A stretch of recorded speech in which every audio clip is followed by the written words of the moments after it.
day is jealousy, the green-eyed monster. So there was a king who was anointed by God, who did great exploits. He had a young prodigy who had saved his life and served him faithfully, and the king loved him like a son. He brought this young man from obscurity to the king's palace and promoted him. But one day, he heard his subjects singing a song, exalting the young man and praising him. In an instant, jealousy leapt into his heart, and all his goodwill towards the young man left, and in its place came hate. Irrational fears came into his heart. He thought this young man would dispose of him and his sons and take his place. He forgot the many years of service and how this young man had saved his life and started to plot to kill him. The king was Saul, the young man was David, and the melees that affected the king was called jealousy. So envy is something that we are all familiar with. When we see something or see someone who has something that we would like to have. Physical possessions, personality traits, ministries or talent. It is a natural reaction to envy. And it impacts Christians. We are not immune to it. And it takes a conscious work to become free from it, so that we can be thankful for what we have been given. It is not a sin to be tempted by envy, but if it is allowed to live, grow and fester, it becomes destructive. It divides people. It destroys relationships. And it causes people to act and speak in a toxic way. And to become envious and to allow envy to grow is sin. So the origins of the term green-eyed monster was in 1604 in the play Othello by Shakespeare. So here you have Iago telling Othello, "Oh, beware my lord of jealousy. It is the green-eyed monster which doth mock." So green is the color of sickness. Their skin turns green when seriously ill. It is also the color of unripe fruit that causes stomach pains. So possibly that's where he got the term green, because it makes you sick. Jealousy makes you sick. Now there are two definitions here. There are two words that we sometimes use interchangeably, but Hiranti showed that there is a distinction when we discuss this. One is envy. Envy is a feeling of discontent or being resentful, which is aroused by someone else's possessions. So we see someone else having something that we desire, and this leads to desire to have that possession, that quality, or the other desirable thing that belongs to someone else. That's envy. Jealousy occurs when something we already possess is threatened by a third person. We think that we will lose. So the older child is worried here that she will lose his mother's love because of the new entrant. Jealousy. Or it can happen because you have a brilliant young recruit coming into your office and you think that you will be supplanted. That's what happened to King Saul. He thought the young David would take his place. So we are afraid of losing what we have, jealousy. Now sometimes these are things that can fly under the radar in the Christian's life. It's not that serious. But the origin, if we go to the origin and how envy and jealousy first came about, the first person who had this was Satan. That was the origin. He envied God. He was the preeminent cherub. He was the worship leader of heaven's choir. But he wanted more. He was not satisfied with that. He wanted to be like God. And that led to his fall. So from Ezekiel 28, we see, this is what the sovereign Lord says. You are the seal of perfection, full of wisdom and perfect in beauty. You are in the garden of God. Every precious stone adorned you. Carnelian, crystallite, emerald, topaz, onyx, jasper, lapis, turquoise and beryl. Your settings and mountings were made of gold. On the day you were created, they were prepared. You were anointed as a guardian cherub. For so I ordained you. You are on the holy mount of God. You walked among the fiery stones. You were blameless in your ways from the days you were created, till wickedness was found in you. Through your widespread trade, you were filled with violence and you sinned. So I drove you from the mount of God. So this is where it originated. It originated. The author was Satan himself. And we see it in the first human beings whom God created. We see the same malaise coming to them. When Satan tempted Eve, he said, try this fruit. You will be like God. And that caused them to envy. They felt there was something they did not have and they wanted it. So in the first human, right? And then going to the next generation, to Cain, we see the very same thing coming about. Now Abel kept flocks and Cain worked the soil. In the course of time, Cain brought some of the fruit of the soil as an offering to the Lord. And Abel also brought an offering, fat portion from some of the firstborn of his flock. The Lord looked with favor on Abel and his offering. But on Cain and his offering, he did not look with favor. So Cain was angry and his face was downcast. Then the Lord said to Cain, why are you angry? Why is your face downcast? If you do what is right, will you not be accepted? But if you do not do what is right, sin is crouching at your door. It desires to have you, but you must rule over it. Now Cain said to his brother Abel, let us go to the field. And while they were in the field, Cain attacked his brother and killed him. Then the Lord said to Cain, where is your brother Abel? I don't know him. I'm my brother's keeper. And the Lord said, what have you done? Listen, your brother's blood cries out from the ground. Now you are under curse and driven from the ground, which opened its mouth to receive your brother's blood. When you work the ground, it will no longer yield its crops. Be a restless wanderer on the earth. Genesis chapter 4. So in this story we see the stages that Cain went through when he had this feeling come up. Number one was anger. So it's something that suddenly comes. But then he allowed himself to dwell on this. Went into depression. His face was downcast. His emotion mastered him and he did not listen to God. God's counsel, the Holy Spirit spoke to him, but he ignored that voice. And driven by jealousy and envy, he killed his brother.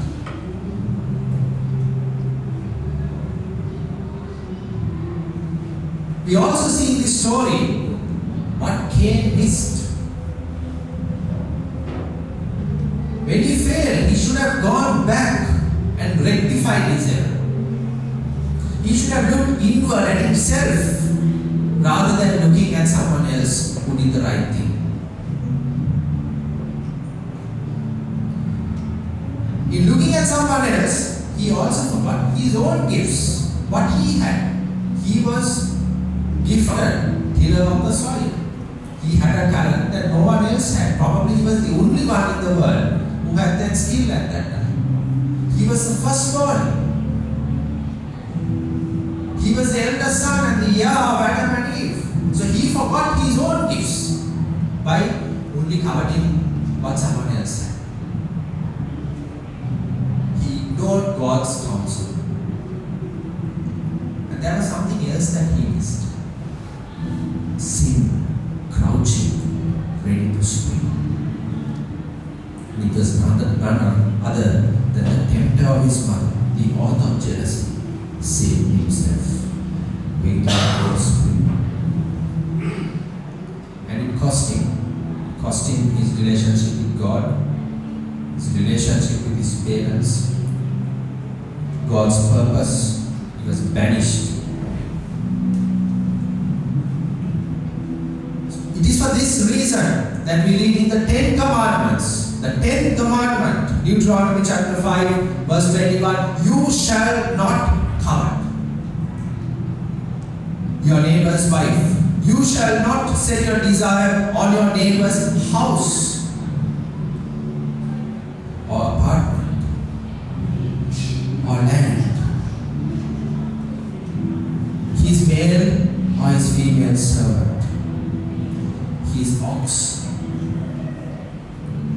his SUV, his donkey, or anything that belongs to your neighbor. You shall not covet. And in James chapter 3, who is wise and understanding among you? Let them show it by their good life, by deeds done in humility that comes from wisdom.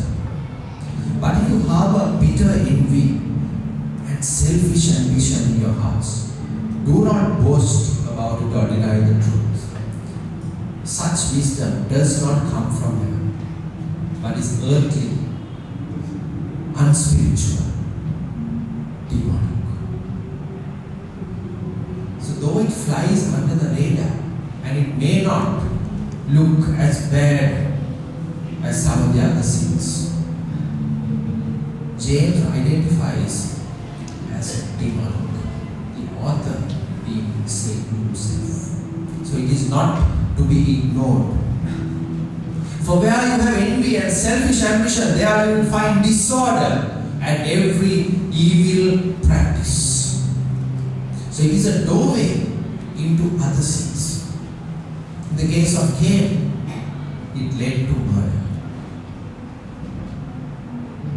But the wisdom that comes from heaven is first of all pure, then peace-loving, considerate, submissive, full of mercy and good fruit, impartial and sincere. Peacemakers who sow in peace reap a harvest of righteousness. So you have on one side the wisdom of the world, and on the other side you have the wisdom of God.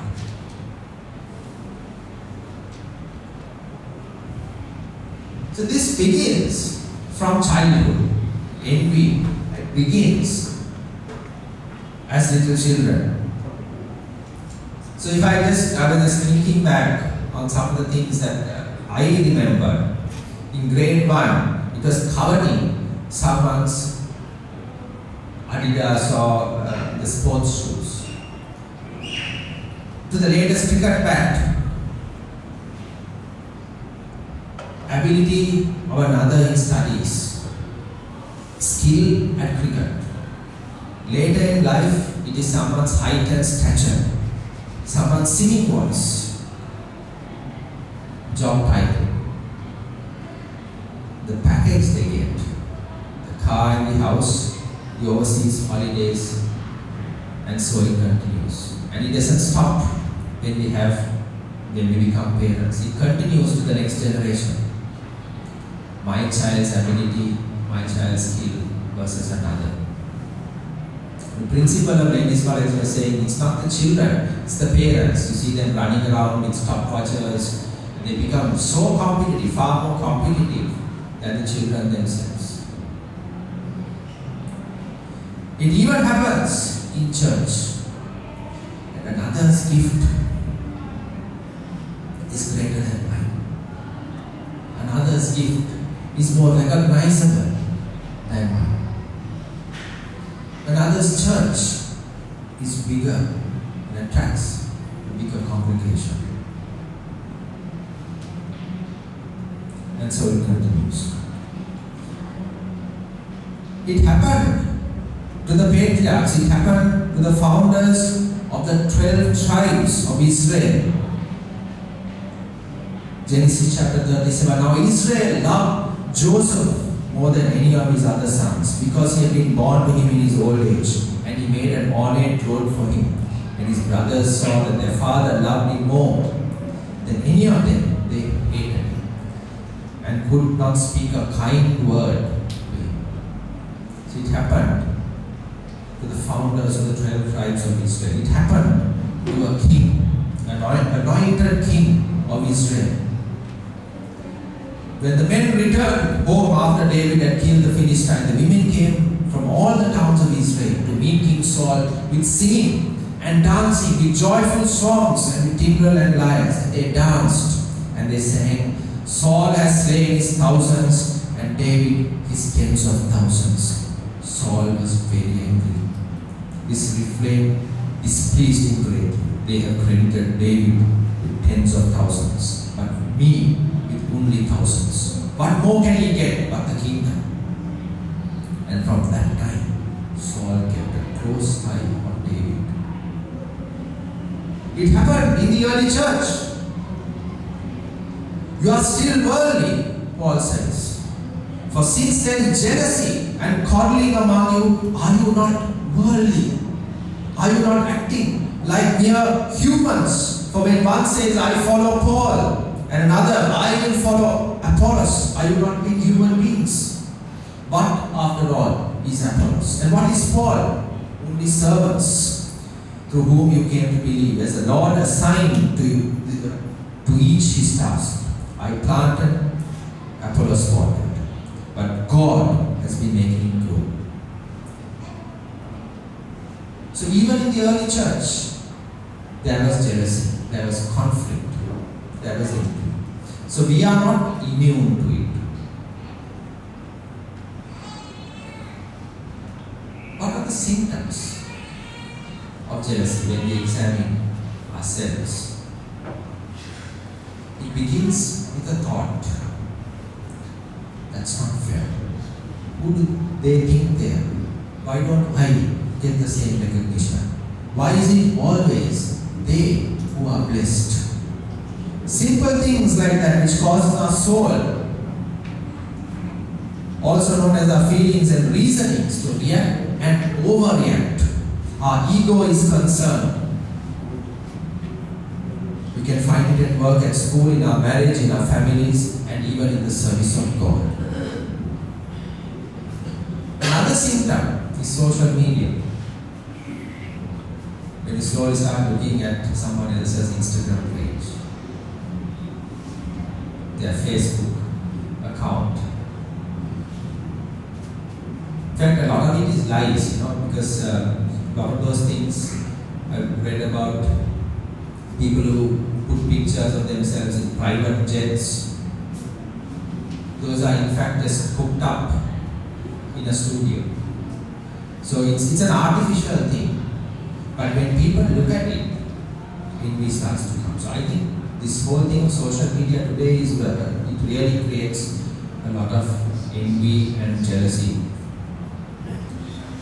Another symptom is you don't want to sometimes hear about someone else speaking. You don't want to hear about the other person's achievements. It starts to affect you. And where does it lead to? What are the results?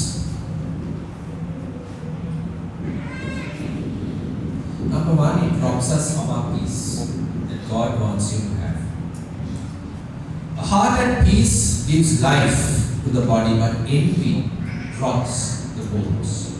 It gets into us. It robs us of our peace. It is like a fire, an unholy fire. Uncle Lalit was talking about envy. It's like the fire of lust. It is as fierce as the grave. It flashes like fire, the very flame of the Lord. Number 3 it is of the flesh. It's not something that comes from the spirit. It is of the flesh. And it is linked with sexual immorality, impurity, idolatry. Jealousy is linked along with these. Now the works of the flesh are evident. Sexual immorality, impurity, sensuality, idolatry, sorcery, enmity, strife, jealousy.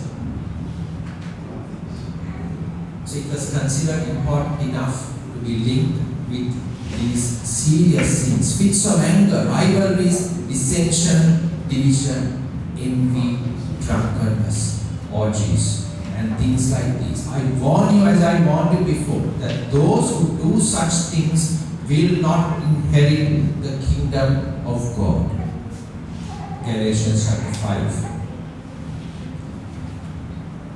Number 4, it can attract God's disapproval and wrath.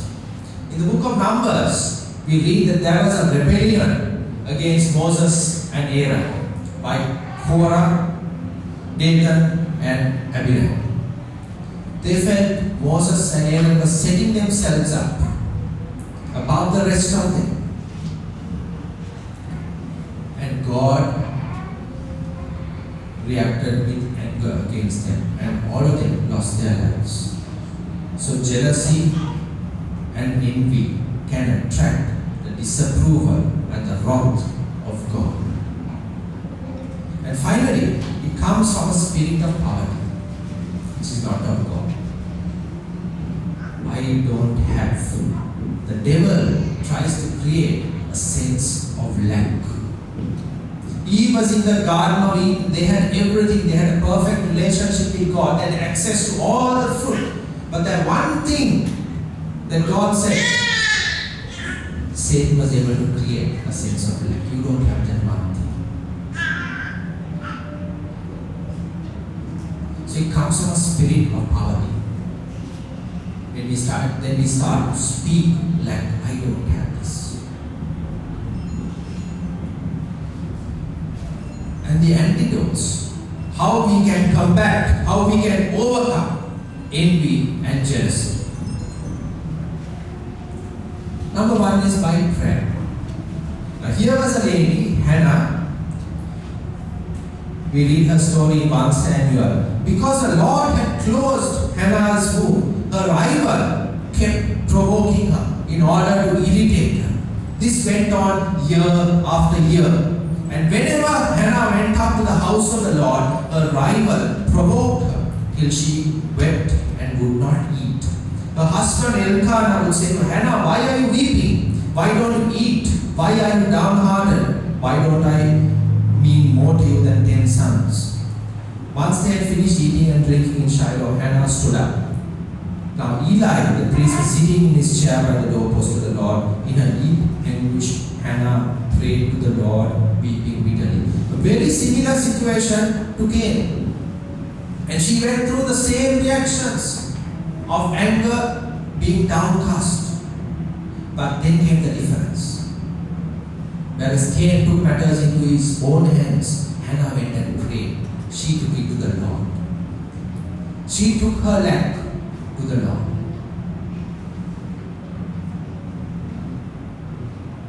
And the Lord, if you know the story, answered her prayer. So when we have something that we feel that God intends for us, we have a God in heaven who hears us. So we don't need to react with the flesh. We can react by going to the Lord in prayer, taking our anguish, taking our sense of lack, taking our burden to Him. So the first thing was prayer. And so two people, similar situations, but completely different reactions. Number 2, godliness with contentment. 1 Timothy 6 says, godliness with contentment is great gain. Be content. We are brought with nothing into the world and we can take nothing out of it. But if we have food and clothing, we will be content with that.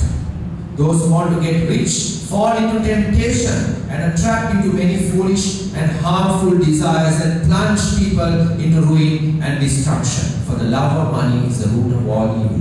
Some people, eager for money, have wandered from the faith, pierced themselves with many griefs. So be content with what you have. God has designated specific tasks and roles for each one of us. Now look at Jonathan. Now here was David, whom he recognized was the chosen one. But he said, my father Saul will not lay a hand on you. You will be king over Israel. I will be second to you. He didn't desire to be king. He realized that this was a position God had designated for someone else, for David. But he saw his position as being second to him, and he was content with that. So we have different roles in the church. We have different roles in society, different roles in the organization. We can't all, be kings that day. God has appointed. So real contentment comes when we realize that is our God anointed, God appointed position. Let us be content with that. And it is not second, though the world may see it as second. In God's reward system, that's our next point, the reward system of heaven, David and Jonathan, God would reward equally. The Bible says, whoever welcomes a prophet will receive a prophet's reward. So on earth, the person who gives the prophecy might be visible, seen as a mighty man or woman of God. But in God's reward system, and it is human sometimes to recognize that person, to admire that person. But in God's reward system, someone who welcomes that person gets the same reward. So if we fulfill our role, God's appointed role, to our fullest ability, we will get the same reward. God is no differentiating.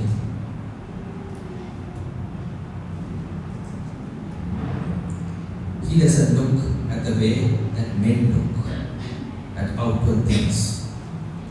So prayer, being content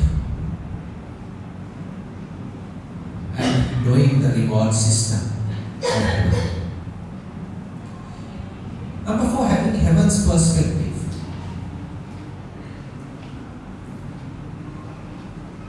Psalm 73. This is what the wicked are like, always free of care. They go on amassing wealth. That's how it may seem to us. Surely in vain I have kept my heart pure and have washed my hands in innocence. It's no use. All day long I have been afflicted, and every morning brings new punishment. That's how the psalmist saw it. I have kept my heart pure, but it has not helped me. But if I look at the wicked, they are prospering. If I had spoken out like that, I would have been betrayed, your children. When I tried to understand this, it troubled me deeply till I entered the sanctuary of God. Then I understood their final destiny. So look at heaven's perspective. Now when you look back at some of the things that I mentioned, that as children we coveted, we might smile, a cricket bat or someone else's ability at cricket, or a pair of tennis shoes.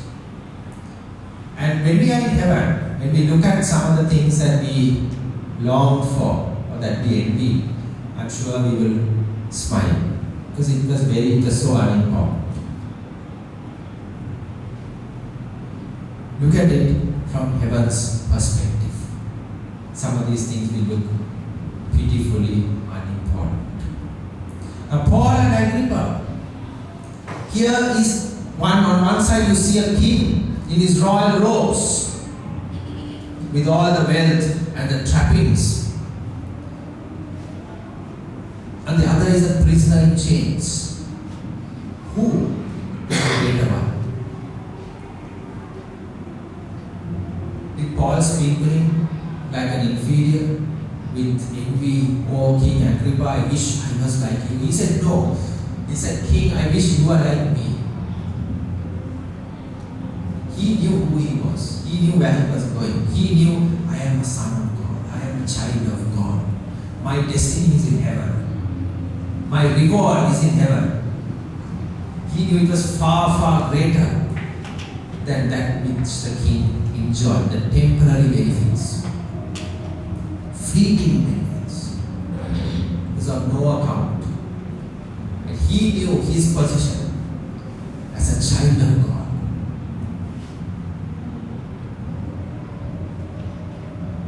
Heaven's perspective. Number 5, recognize the uniqueness of your gift. There are some things that you have, some talents that you have, an anointing that God has, which only you have, no one else has. He has made you unique. A cactus and a rose. The cactus looked at the rose and felt envious. Its beauty and fragrance compared to its own thorny, ugly, ungainly, clumsy appearance. But it forgot that the rose withers in a few days, whilst the cactus is strong, survived. Its unique shape and thorns help it to survive. You have unique gifts. There is no one like you. The circumstances of your life may have been difficult, but God will use it to shape your unique purpose. Don't look down on yourself. Don't belittle your gift. Remember the uniqueness of your gift. Sometimes in this whole thing of envy, we forget what we have. The gifting God has given you. It may be one thing, but that will help you to accomplish an eternal purpose. Daily crucify the flesh, number 6. So this envy, jealousy comes from the flesh. And Paul says, "I have been crucified with Christ. It is no longer I who live, but Christ who lives in me. And the life I now live, I lived in the flesh, I now live by faith in the Son of God, who loved me and gave himself to me." So this is a process of daily happening. And something that I realized, that it boils down to how is our talk, our time alone with God. The time that you and God spend alone every morning with the Word of God. That's where the process of crucifying the flesh daily happens. The time alone with God. And I noticed that when that part is neglected, as Pastor Lalit said, the other man comes up. So your time alone with God helps you to crucify and keep that flesh under control. Feed the spirit, not the flesh. Finally, if you ever feel unimportant, your life of little significance, do something, do one thing of eternal consequence. Bring one person to Christ. If you can bring one person to Christ, you have achieved something of eternal consequence. Your life has tremendous purpose. It has achieved something of eternal consequence. Your life will be greater than the greatest person who lived on earth. Be greater than any president, the richest person in the world, by winning one soul to Christ. That will give you a sense of purpose, of having done something of eternal destiny. The last point is, there is one person who can be jealous, and that is God.